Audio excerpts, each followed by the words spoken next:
when your computer gets hot, it does things slower. So you can see that the reading here is 74.3 Celsius. I'm guessing the CPU is about 105 Celsius now. And not only do I have to replace thermal paste in the processor, but also the thermal paste for the graphics card, which is I believe an Nvidia 8200 or something like that.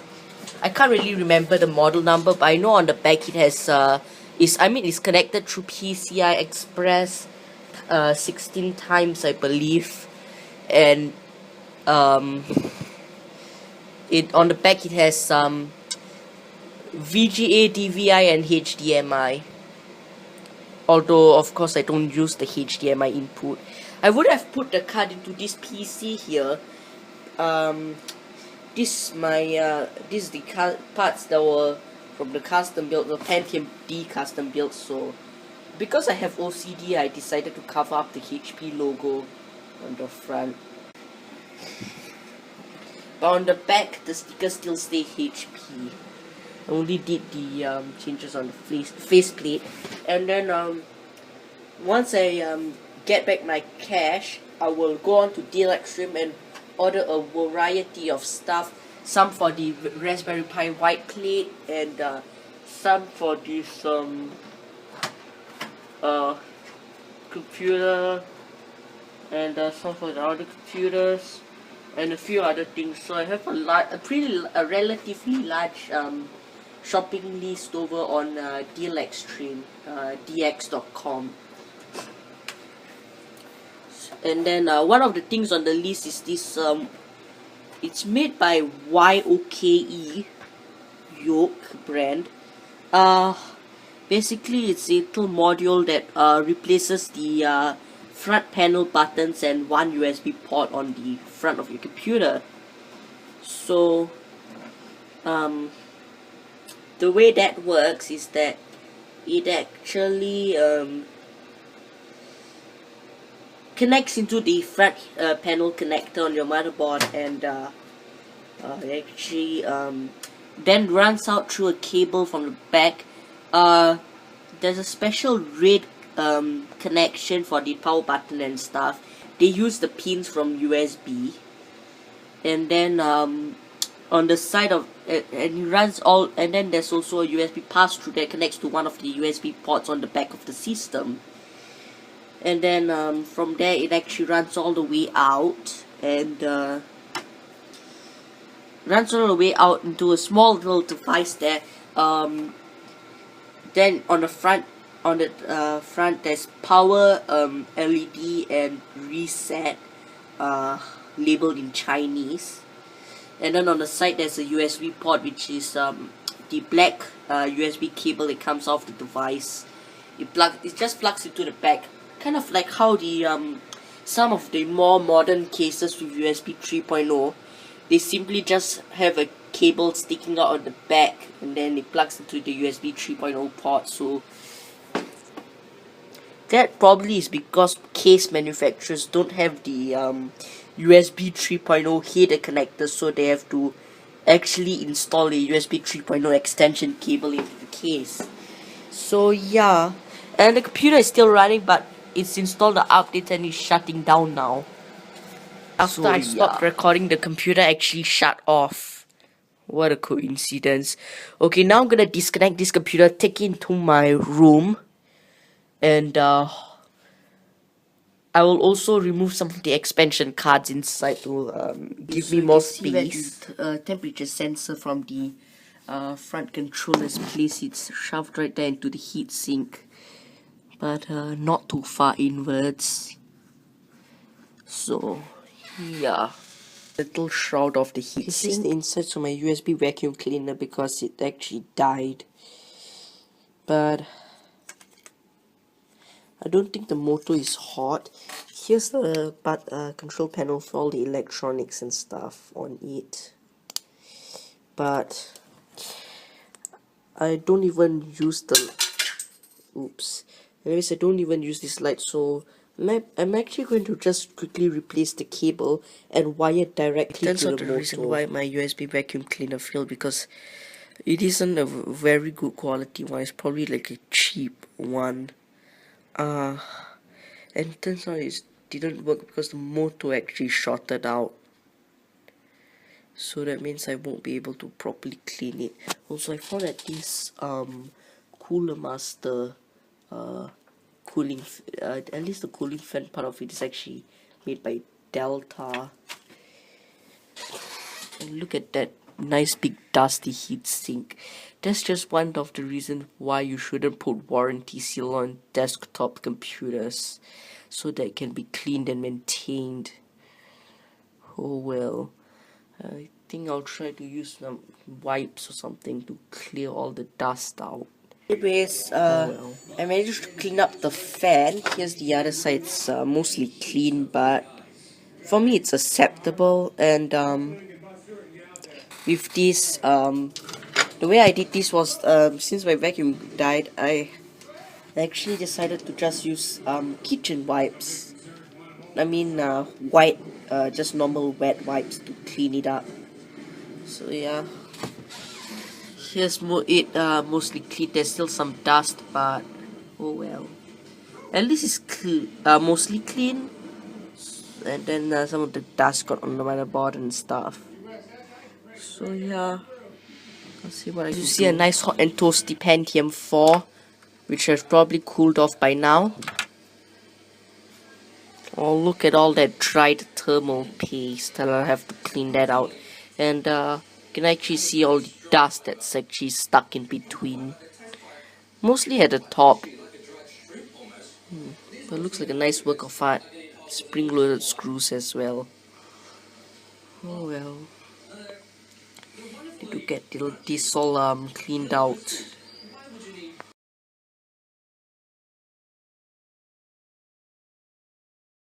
Basic heat sink. The computer will turn on and say fan error, but if it actually does turn on, and okay, I need to be careful because somehow the case isn't, and something here isn't grounded properly. But I managed to reapply the thermal paste on the heatsink here. I haven't done it for the graphics card, but I just want to make sure the computer actually boots into the BIOS, which I believe is the F1 key on this motherboard. So it's time for a smoke test. You should see a fan error. CPU fan has failed. PC will automatically power down in the okay. Great, so the computer actually does turn on. That's a good sign. I mean, I was actually watching a so-called NCIX TV episode, not NCIS, NCIX, the online store.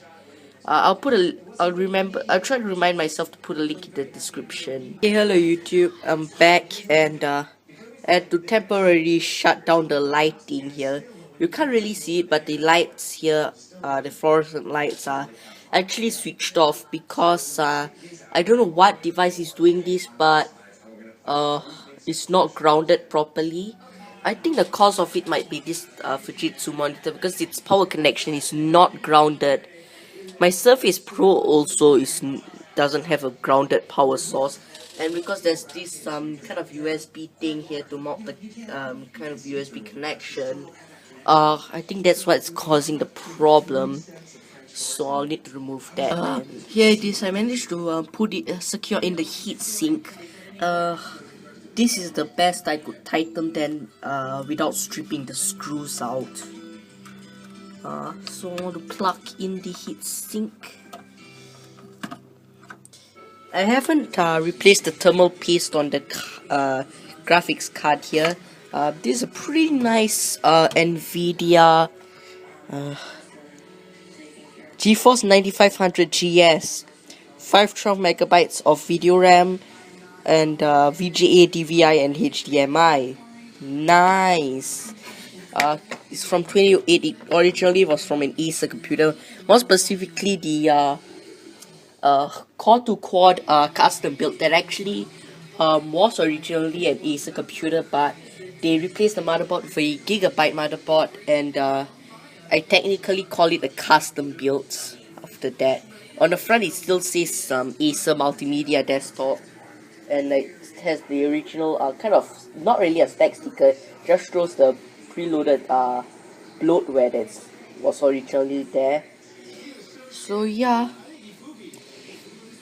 and this card is easier to work with. Just take the 4 screws out and there.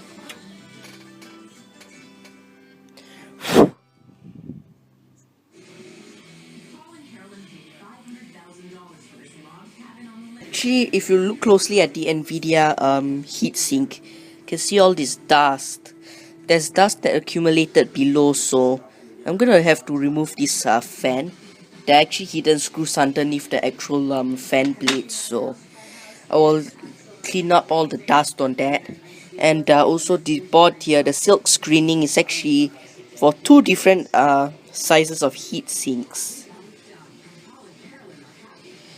but not this exact size. But I'm guessing this curved design here, this line that I wish iPhone had a screen recorder, so while I was recording this video and the call comes in, the screen will actually shrink down and will actually show the call screen with the accept and decline buttons and the name of the caller or their phone number, so I can just show off who called me on YouTube. Also, because I can press video camera, I can press record, and when you press the home screen, you'll switch to recording the screen of the phone. So yeah, that's my food. And anyways, I'm gonna clean this up. Look at how dusty it is.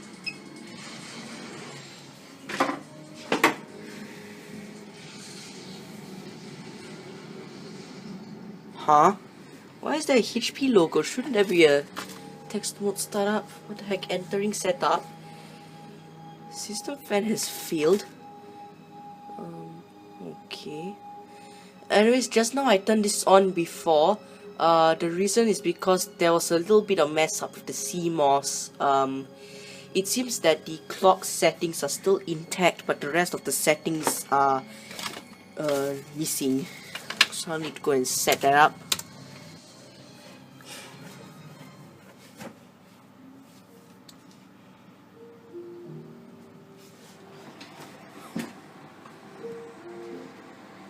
Temperature seems to be okay for now.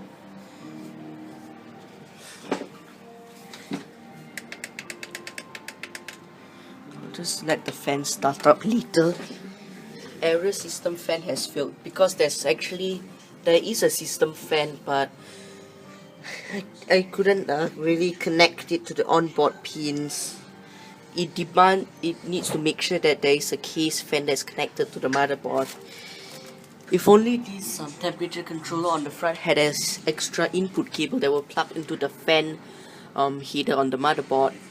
That way that way the computer could control the front temperature controller without me having to press any buttons. Let's press F2 to skip the screen. And do we see a startup? Okay. Yeah, I set it to seek the floppy drive before it actually starts the OS. Not sure why, but never mind. Starting Windows. Here it is.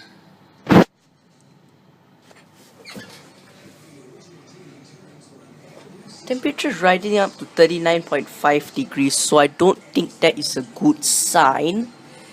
But hope it does not get above 50 degrees. But no, I mean hope it doesn't get above 40. But okay, it's starting up here. I need to go and enter my password. Please wait. Okay, login.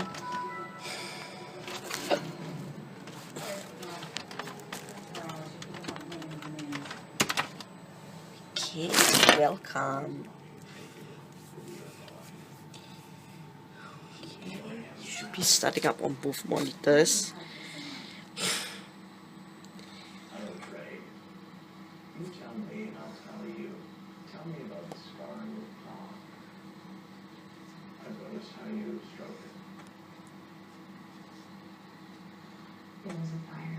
I just hope this thermal paste is good. Okay, we've logged onto the desktop. Application still starting. Hard drive is busy. Okay, it's went up to 40.1 degrees, but I set the fan to start up at 45 degrees, but I think I can just bring that down to 42. Now I'll turn on the fan now. Okay, there's the fan. And temperature is staying at around 40.1. Later, once all the software has loaded up, then I can pull up speed fan. Okay, it's still busy. Anyways, I know it takes a few minutes for it to start up, but I'm okay with that because I don't use this as my main computer. Now it's trying to seek the floppy drive. Oh dear.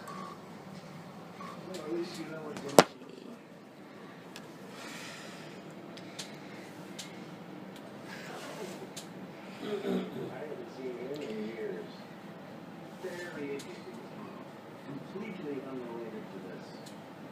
You're pointing at the wrong lot here. Nearest one. They call him the chemist. So you can't be highly regarded munitions expert. He left MIT. Let's try to connect to the internet. Hard drive is still busy. Very expensive freelancer. I don't know what the hell I is.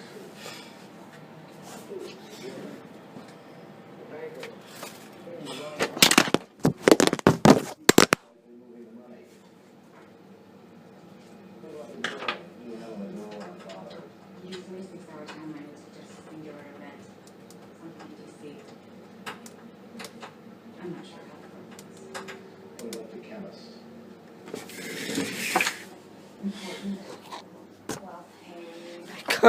I believe this is the second time I've dropped my phone while it was recording a video. Installing device driver software. I put in an extra expansion card in here, but okay, it's just went online. Now it's trying to install drivers and stuff, but you can still go to SpeedFan. SpeedFan takes a while for it to actually bring up the user account control dialog.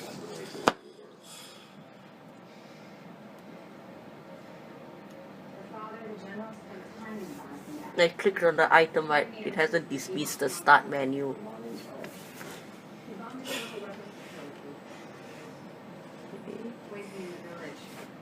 I actually put in a USB controller card just in case I wanted extra USB ports. It has finished setting up the VIA VT6212L. Now it's detecting a webcam, a USB mouse. Huh? I don't think I remember. Oh, okay. It's the mouse here that's connected to this monitor.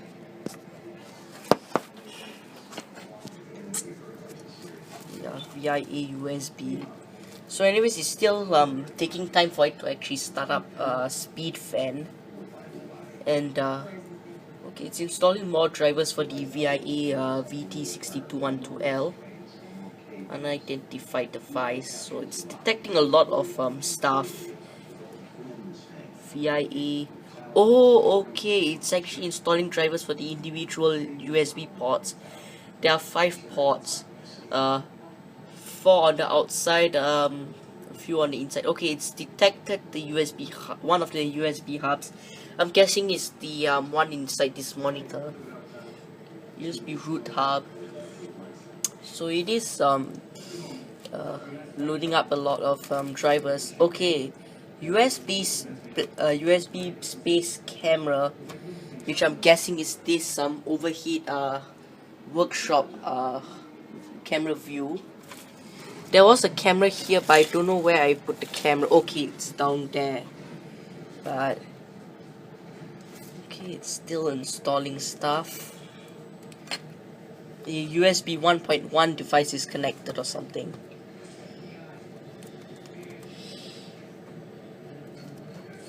don't know what device is a USB 1.1 device that just popped up that thing. I want to use speed fan.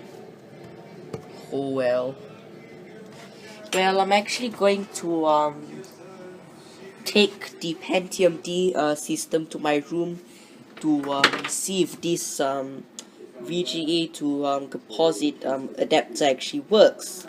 I already have a 3.5mm to composite adapter that I have in one of my boxes. I'm just testing this adapter to see if this computer supports it.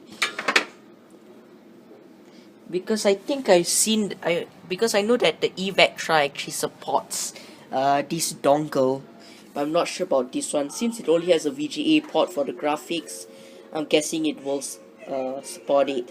So yeah, I'll just have to see. I've also prepared myself with the remote control that I'm planning to use with this. I've also finished installing XBMC button to install a flash drive. And just like with most Linux installer flash drives, they let you boot up the distribution to actually test the applications that are included. So yeah, I can't wait to see how my room now out. I've hooked up all the cables, and I want to see if this computer supports powering on from the keyboard, which I don't think it does.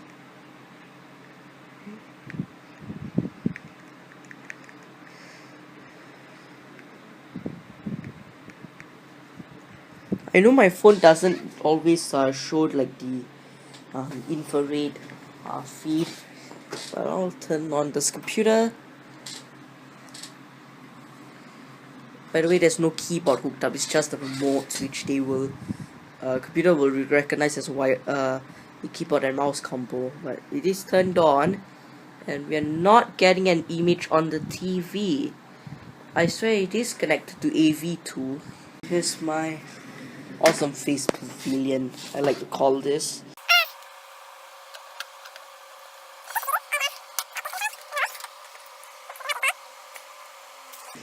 Okay, so this computer does not support the VGA to but however, I'm not sure whether this is the correct connector to use, because there used to be red and black labels on this, pretty high quality pretty high quality cables. So I don't know whether I plugged into the right or wrong one, because the labels are actually stickers that actually worn off. Okay, I think I just sent the reset command, and we're still not getting an image on the TV.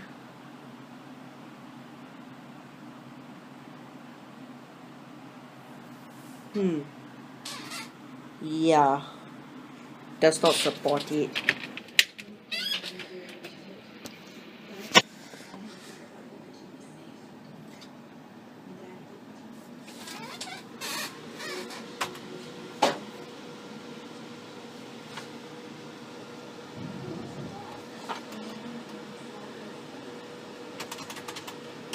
I really need a new clock battery for this computer.